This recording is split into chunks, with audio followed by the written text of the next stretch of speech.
Hey, I'm going to do a follow-up video to one of my more popular topics, and it's about the contact of the container ship Dali with the Francis Scott Key Bridge.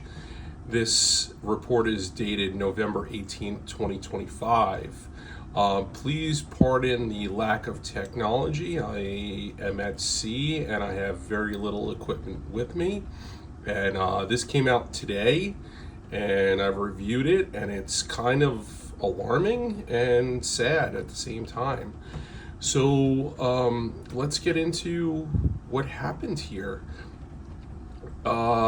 Here's what they found.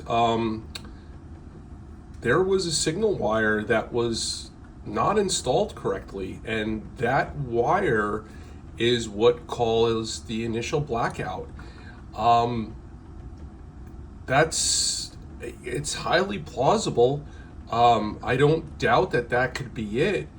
It's concerning how a ship that was about 10 years old at the time, how a wire that was installed 10 years ago decided to become loose that day when it's been loose for 10 years. That's what happened, according to the report. Totally plausible.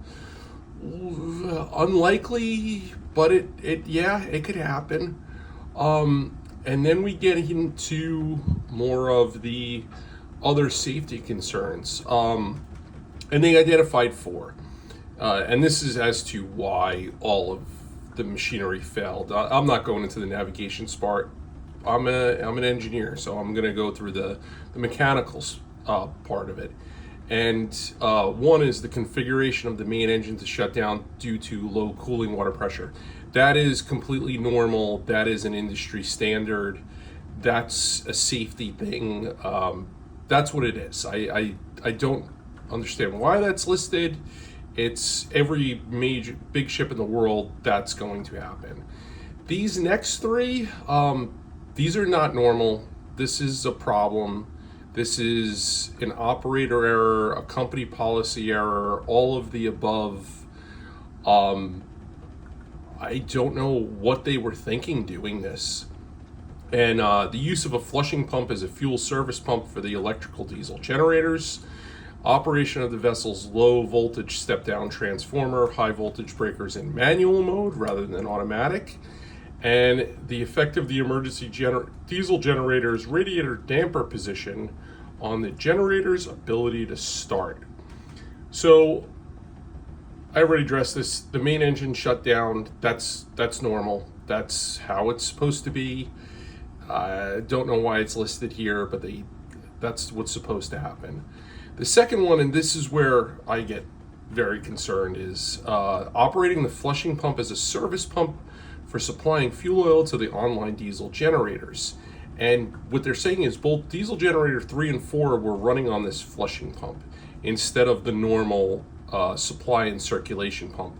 And this is not good. You do not do this. This should not happen. Do I run a flushing pump? Sometimes, and the answer is yes.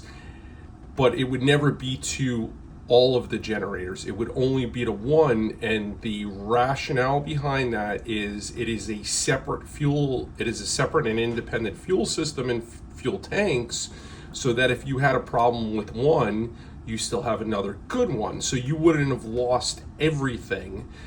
And where this really comes into play is water in your fuel and just bad fuel. And this is a good engineering practice to run one generator on a flushing pump, but not all of them. So this was a major operational error here. And it basically, when the lights went out, the pump didn't come on and the generators couldn't hold it. And this explains all the black smoke in the videos.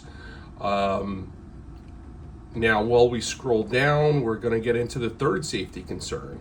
Vessel's high voltage breakers for the low voltage step down transformer manual mode rather than automatic.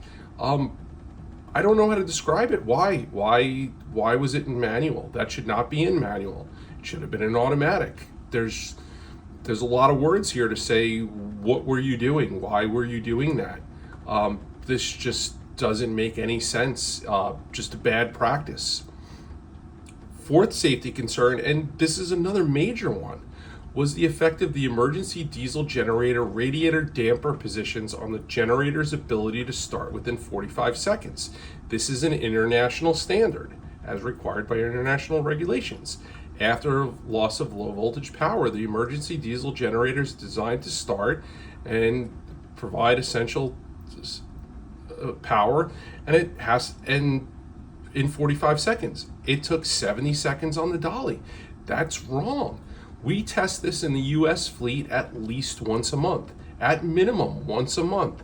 We do this test, and this is just not right. This is just age for a 10-year-old ship. This should not be going on.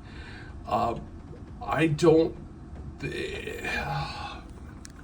trying to put all my words together here. What happened on that ship was major operator errors and company policy violations and lack of oversight, and just everything that could go wrong went wrong. But it didn't have to be as bad as it was if people did what they were supposed to do. I don't know what else to say. I don't do this. I cover my background here. If you haven't followed my other videos, I've had a Marine license for over 24 years now. Been chief for over 10. I'm in this industry. I do this every day. I take these accidents and I try to learn from them and not repeat them. And anybody who works in the industry should strive for the same thing. But this lack of attention to or understanding is just it's sad. People lost their lives, and it's just sad. And I feel bad for them. Those people didn't deserve this. So we need to learn from our mistakes and watch who is coming in and out of U.S. ports, because this was something that was preventable with having good people running their ships.